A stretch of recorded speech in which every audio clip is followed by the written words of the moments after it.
Indonesia tahun 2045 layak menjadi superpower country.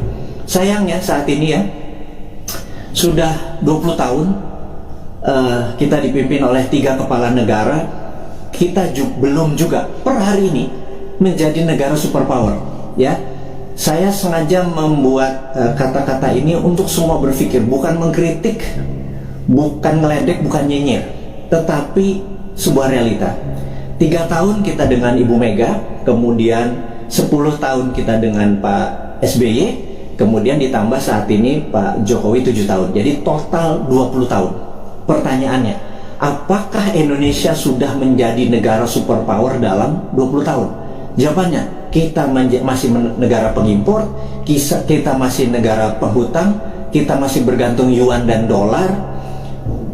Apakah itu dikatakan negara superpower? Gitu ya. Defisit neraca perdagangan kita sama Tiongkok membesar, gitu ya. Produsen kita juga bukan barang-barang yang nilai tambah, tetapi masih bahan baku atau komoditi. Apa yang terjadi? Ini loh yang kita mau tanya. Wahai sahabat semua, yuk kita mikir bersama ya. Kita mikir bersama. 20 tahun kita sudah dipimpin oleh pemimpin besar. Ibu Mega adalah pemimpin wanita yang powerful. Pak SBY gitu ya, juga sangat powerful, 10 tahun dia memimpin. Kemudian Pak Jokowi juga sangat powerful, sudah 7 tahun dan masih 3 tahun lagi.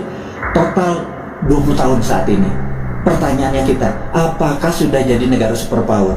GDP per kapita waktu Bu Mega itu adalah 1.700, kemudian sama Pak SBY dibikin sekitar 3.700. Kemudian saat ini Pak Jokowi naik 15% lah, 7 tahun naik 15%, jadi sekitar 4.000-an gitu ya. Kalau Pak SBY naiknya 220%, kemudian Bu Mega naik sekitar 15% 3 tahun. Jadi saat ini kita tak ulangi lagi, apakah Indonesia menjadi negara superpower selama 20 tahun 3 presiden ini berkuasa? Nah, kemudian di 2024 para calon-calon yang ada itu genre politiknya adalah mirip dengan ketiganya. Misalnya kita sebut aja Pak Prabowo, ya dia adalah ke Ibu Mega gitu ya. Kemudian ada AHY mungkin ya, itu dia ke arah Pak SBY. Kemudian ya ada nama-nama seperti Pak Ganjar, Erick Thohir dan lain sebagainya, seperti istana sekarang atau Pak Jokowi genrenya. Apakah dengan mereka menjadi presiden 2024 sekarang yang ada di etalase politik sekarang ini, apakah selama 20 tahun ke depan akan membuat Indonesia menjadi negara superpower? Tanya deh, gitu ya. Anda kan ngefans tuh ya sama Pak Ridwan Kamil, ngefans sama Pak Ganjar. Nggak salah ngefans sama mereka, saya juga ngefans loh, teman saya semua gitu ya. Tanya, 5 tahun dengan mereka, 10 tahun dengan mereka itu akankah membuat Indonesia menjadi negara superpower gitu ya? Nah, pertanyaan berikutnya, emang ada negara dalam 20 tahun menjadi negara superpower gitu ya? Itu kan, ini Sontoloyo ngomong doang lu si Bosman ini, emang ada negara dalam 20 tahun menjadi negara superpower? Oke. Saya ini saya pembaca buku cukup gila gitu ya, dan dari video IG live terakhir dan hingga saat ini saya lagi membaca buku Deng Xiaoping the Transformation of China dari Ezra Vogel. Bukunya 700 halaman, saya baru baca 500 halaman. Very powerful sekali Deng Xiaoping ini. Dan ini yang saya mau ceritakan, apakah dalam 20 tahun emang ada negara menjadi superpower? Oke, jawabannya adalah begini. Sahabat semua, di tahun 1918 Perang Dunia Pertama berakhir, dan disitulah Jerman kalah perang. Jerman harus menanggung hutang atau biaya Perang Dunia Pertama yang rusak tadi ke negara pemenang perang. Jadi sudah Jermannya miskin, Jermannya harus membayar kerusakan yang dia buat. Jadi Jerman kalahnya 2, udah rata tanah di Jermannya, Jerman harus bayar utang. 1918. Kemudian 1933 Jerman menyerang Polandia. 36, 39 masuklah Perang Dunia Kedua gitu ya, sampai tahun 45. Udah, kita sederhanakan aja. Dari 1918 sampai 1938 itu 20 tahun Jerman menjadi negara superpower. Betul nggak? Dia bisa mengalahkan Eropa kok dalam 20 tahun dari negara miskin, dari nol. Pertanyaannya, apakah waktu Jerman selama 20 tahun itu untuk menjadi negara superpower, Jerman ngutang IMF? Jerman minjem yuan?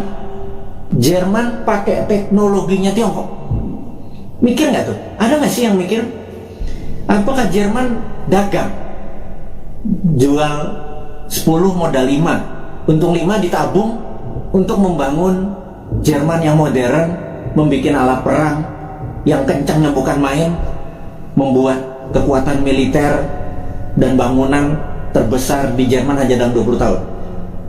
Saya ulang lagi, pakai IMF, pakai ngutang, pakai yuan, enggak kan? Oke, mulai nemen ini Bosman ini kalimatnya, nyindir tapi ya biar logik lah. Pengagum-pengagum pejabat sekarang tuh biar mikir gitu lah. Bukan saya nanya gitu ya, saya cuma ngingetin. Karena nggak ada yang tahu tuh, nggak ada yang ngomong juga gitu ya. Apa karena terlalu sibuk saat ini banyak cuan yang mereka harus bagi-bagi sehingga lupa belajar gitu ya. Ya wis, Bosman aja yang baca, Bosman yang belajar, saya kasih ke teman-teman semua gitu ya. Berikutnya adalah Jepang. 1945 Jepang rata tanah. Jepang rata tanah. Hiroshima Nagasaki itu rata tanah. Pusat perdagangan dia udah nggak produksi lagi. Kemudian 1964, 19 tahun, ada yang namanya Olimpiade Tokyo. Seperti sekarang ini ada Olimpiade Tokyo. Anda harus nonton. Waduh, itu atletnya model semua itu. Ada Alika Smith, ada Robin dari Kanada, dari Jerman. Udahlah, Anda nonton dah. Jangan kebanyakan nonton acara sinetron di Indonesia, itu nggak ada pelajaran apa-apa itu. Sekarang udah sehat, kita semangat nonton Olimpiade yang saat ini ada di Tokyo gitu ya. Oke, balik lagi ke selama 19 tahun, kemudian Jepang membangun di tahun 1964 Jepang mengadakan Olimpiade Tokyo, dan itu adalah Olimpiade modern pertama di dunia. Atlet-atlet yang datang ke sana terkagum-kagum, kok bisa Jepang menjadi negara yang sangat maju gitu ya di dalam tahun 64 itu.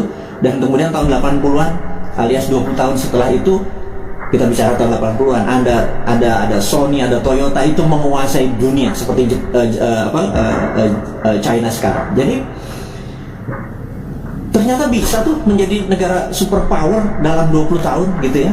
Nah, kemudian tahun 79 Tiongkok, jangan tanya, Tiongkok rata tanah. Mao Zedong itu merusak semuanya, membakar orang-orang pinter, buku dibakar. Sampai orang yang Mao Zedong tidak sukai berkuasa atau mendapat kesempatan memimpin, yang namanya Deng Xiaoping.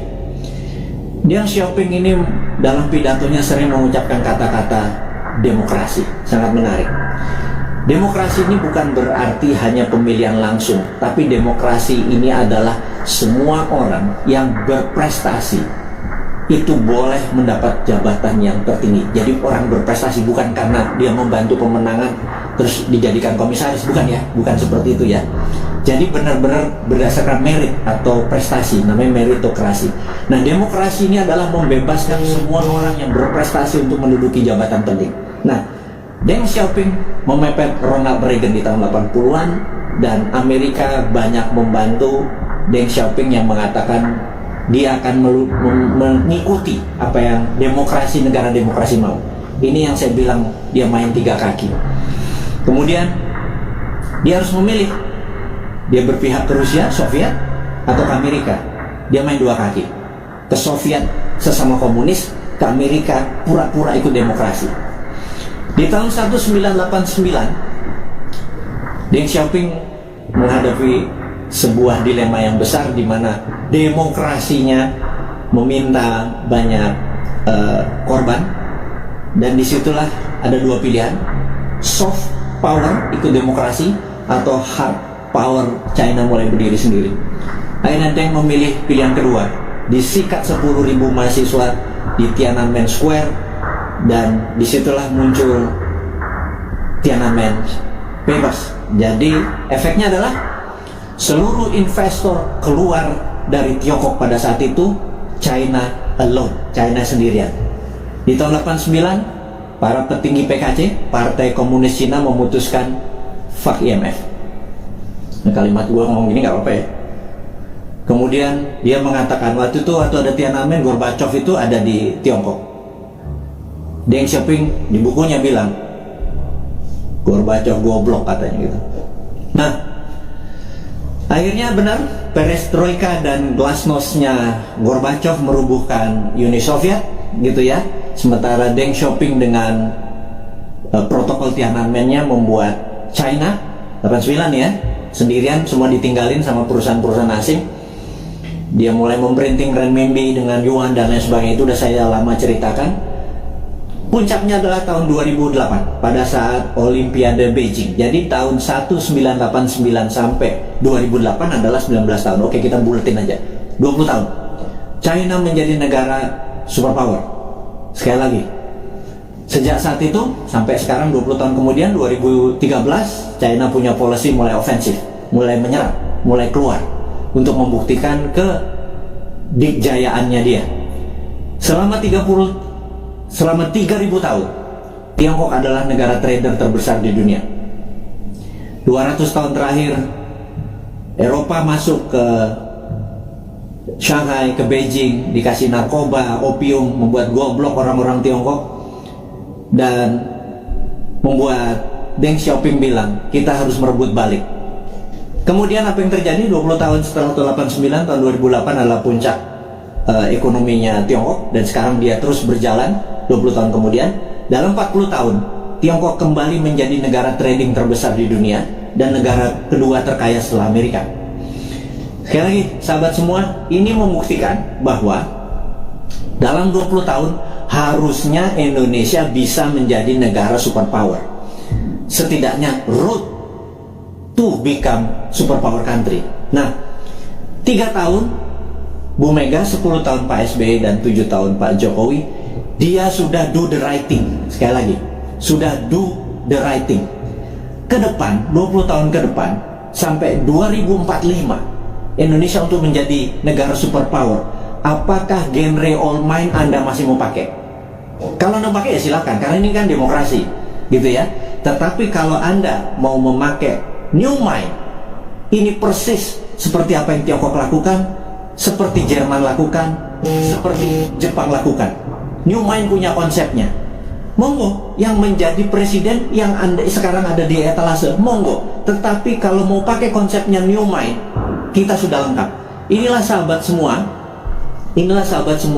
sahabat-sahabat Bosman, kaum Sontoloyo dari Republik Sontoloyo ini. Saya minta Anda semua sekarang mempromosikan ini semua. Bukan karena Bosman mau jadi presiden, enggak, lupakan. Enggak penting. Yang penting kita cuma sejahtera. Untuk sejahtera itu harus punya konsep menjadi negara besar di tahun 2045, gitu ya. Nah, untuk itu sekali lagi sangat rinci. Gimana caranya? Yaitu contohnya adalah kita tahu UKM saat ini 97% angkatan kerja itu adanya di UKM. Saya ulangi lagi, 97% angkatan kerja itu ada di UKM. Gara-gara pandemi, 9,7 juta sahabat kita menganggur. Karena Pak, UKM yang terpukul.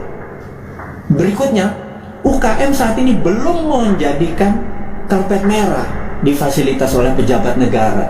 Karena kita belum bisa berdaulat UKM itu. Padahal ada lebih 50 juta UMKM ya, dari mikro, kecil, menengah, yang menghidupi 97% angkatan kerja. Jadi, kalau angkatan kerja ini mau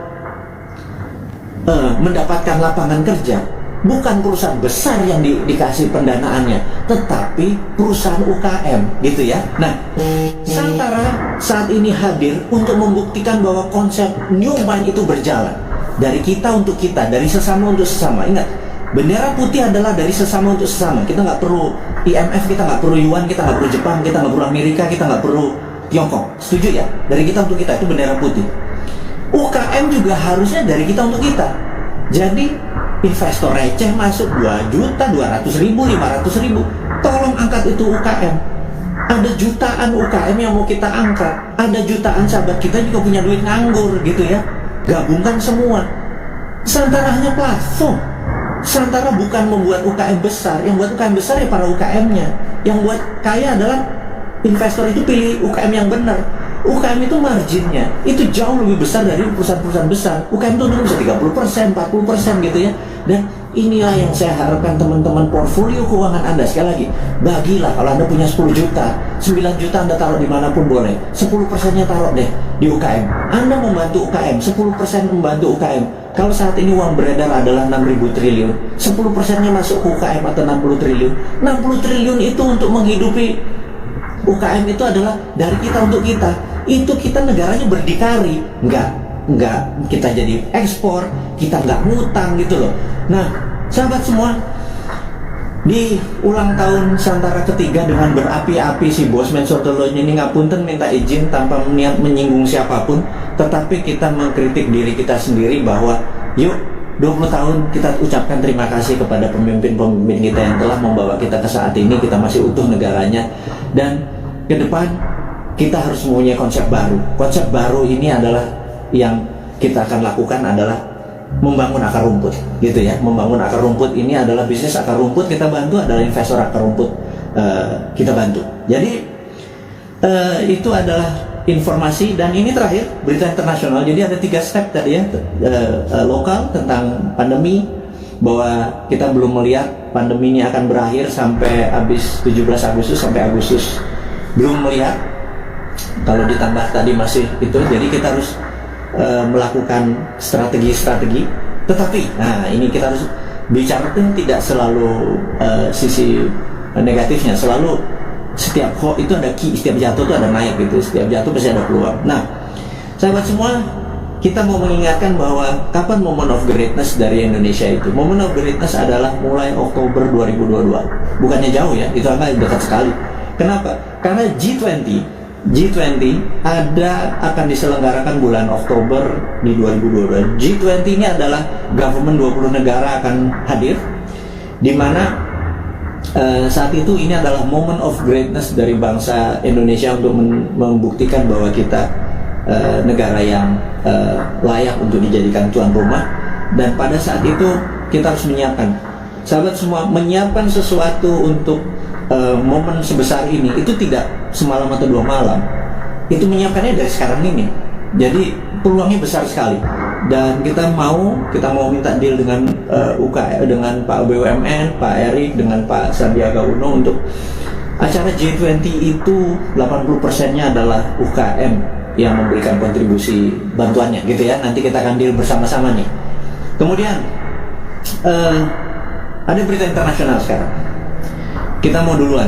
Nomor 1 adalah kita menginformasikan bahwa kemungkinan besar Biden akan resign. Nah ini Bosman ini kalau ngasih informasi ini rada-rada langitan sedikit. Bukan apa-apa. Karena berbisnis, bernegara, itu kita bukan hanya menyadari kekuatan politik lokal atau minat dari lokal, bahwa kekuatan asing itu patut dipertimbangkan, gitu ya. Dan kita tahu cara berpolitik 7 tahun terakhir ini kental politik lokal gitu ya, tidak peduli sama politik luar negeri. Bahwa misalnya kita sangat miring ke Tiongkok gitu ya, seakan-akan di dunia ini negara cuma Indonesia dan Tiongkok gitu. 190 negara lain nggak kenal tuh. Emang ada negara Nauru ya, emang ada Solomon Island ya, emang ada negara Sri Lanka ya gitu ya. Ini saya suka heran gitu ya, kok negara Tiongkok apa-apa Tiongkok gitu ya.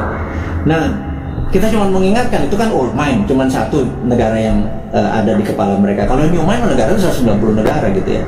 Nah, kita harus melihat bahwa kemungkinan besar Biden akan resign. Hanya sekedar mengingat bahwa kita tahu Trump waktu kalah itu ada yang mengatakan 4 negara bagiannya direkayasa, dan pada saat malam sebelum pelantikan Biden melakukan lobby, dan ini saya ceritakan kepada sahabat semua, ke Pentagon. Dan Pentagon agaknya mempunyai limit terhadap Biden karena dia dianggap lemah, dan Amerika tidak bisa menang perang lawan Tiongkok kecuali Biden dilengsarkan dengan alasan kesehatan. Ya, ini sekali lagi.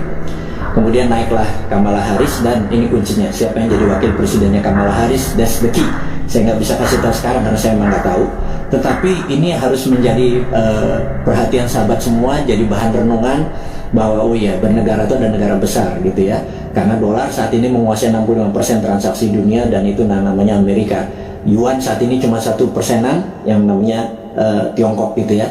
Terus kenapa transaksinya pakai yuan, kita juga nggak ngerti kadang-kadang, terlalu pintar mungkin ya, karena banyak prestasi, kita yang nggak nyampe ilmunya. Oke, kemudian kita mau mengingatkan adalah begitu Biden nanti resign atas nama kesehatan, maka di sini Tiongkok yang mulai ketar-ketir. Jadi Tiongkok memang saat waktu kemarin PKC, Partai Komunis Cina, merayakan ulang tahun ke-100, Xi Jinping dengan retorik, dengan pidato yang orasi luar biasa, mengatakan bahwa akan memenggal kepala negara yang membuli Tiongkok, dan ini kata-katanya sangat ofensif gitu ya. Jangan-jangan kalau gue yang jadi presiden udah penggal duluan sama dia, karena gue ngebully terus dia kan gitu ya. Ngebully sebenarnya bukan anti Tiongkok. Kita akan terus bermitra dengan siapapun, kita akan tiru bagaimana Tiongkok jadi besar, tetapi kita bukan negara yang dirugikan. Buktinya saat ini trading kita dengan Tiongkok adalah Tiongkok yang surplus, kita yang defisit. Jadi kita kalau menjadi presiden nanti, kaum Newman bilang kita harus impas dong, jangan lo yang positif, kita juga harus positif atau impas, jangan kita yang defisit gitu ya. Tapi itu perlu strong lobbyis gitu ya, bukan yang mimpin lobbynya adalah diplomatik NKRI garis lurus, bukan trader gitu. Kalau trader ya negara untung rugi nggak peduli, yang penting kantong gue tebel gitu kan. Nah itu ya itulah, siapa yang masih memuja-muja orang-orang itu, Anda harus ingatkan suatu hari Anda tidak menjabat gitu ya. Nah tapi ingat, kita bukan tipe balas dendam, gitu aja bedanya Newman. Kemudian kalau kedua, Xi Jinping mengatakan bahwa dia akan melakukan aneksasi Taiwan, Hong Kong dan Macau. Kemudian dia juga menyiapkan 100 silo dengan hulu ledak nuklir. Silo adalah tempat peluncuran roket berkepala nuklir. Ini menunjukkan Cina benar-benar ready untuk war. Nah pertanyaannya, apakah akan terjadi war physical? Di sini kita mau mengingatkan bahwa sewaktu kita melihat dari sisi Amerika, apakah Amerika akan melakukan naval war? Karena perang China sama Amerika, battlefieldnya atau tempat perangnya adalah Laut Cina Selatan. Karena perangnya laut, maka perangnya naval. Naval itu adalah perang kapal. Jadi kapal Amerika mungkin mepet sampai China, Tiongkok sisi barat, sisi timur. Kemudian sebelum mepet tersebut, roket-roketnya Tiongkok langsung mukulin kapal di navinya kapalnya Amerika. Tapi kayaknya nggak mungkin, karena itu tidak berefek kepada mainlandnya Amerika. Dan perang di laut itu mahal gitu ya, perang di laut itu mahal. Jadi sahabat semua, apa yang dilakukan kalau perang ini terjadi? Perangnya ada dua, yang kita sebut ini perang baru. Perang baru, saya baru baca bukunya soalnya, saya ini kaget-kaget dengan istilah baru. Saya nggak yakin para pejabat sekarang sempat baca. Jadi ya udah, kita ajarin aja mereka dengan ini, namanya invisible war atau perang yang tidak terlihat. Perang tidak terlihat ini ada dua. Nomor satu, kita tahu bahwa Amerika punya angkatan ke-6 yang namanya Space Army. Ya, angkatan ke-6 Space Army Amerika ini yang perangnya nanti perang bintang atau Space War, karena dia punya orbit tertinggi. Jadi orbit posisi satelit, posisi orbit satelit Amerika itu di orbit tertinggi, karena posisi dia di atas dari 1000 satelit Cina. Kita tahu di dunia ini ada sekitar 20.000 satelit, 60% adalah milik Amerika, Cina cuma 1000. Itu ditembakin semua satelitnya dari pakai laser magnetic beam yang Amerika saat ini punya. Itu pasti China shutdown itu, gitu ya. Kemudian kita mau mengingatkan lagi, invisible war kedua adalah pandemi, gitu ya. Jadi dihajar dengan pandemi di sisi bawah, di atas, di yang tidak kelihatan juga di sisi battle space, perang udara. Nah, teman-teman, apapun yang terjadi, perang antara gajah, dua gajah itu jangan pelandung mati di tengahnya, jangan Indonesia mati di tengahnya. Karena itu kita selalu menantang old mind ini, punya plan B nggak, gitu ya. Sekali lagi, punya plan B nggak kalau benar-benar ini terjadi? Karena kapanpun bisa terjadi. Anggap tidak terjadi, tapi kan plan B tetap harus punya, gitu ya. Gitu. Misalnya kita tanya lagi, kalau vaksin yang 150 juta sudah divaksinin semua warga Indonesia, tetapi tetap aja COVID tetap merajalela, punya plan B nggak, gitu ya?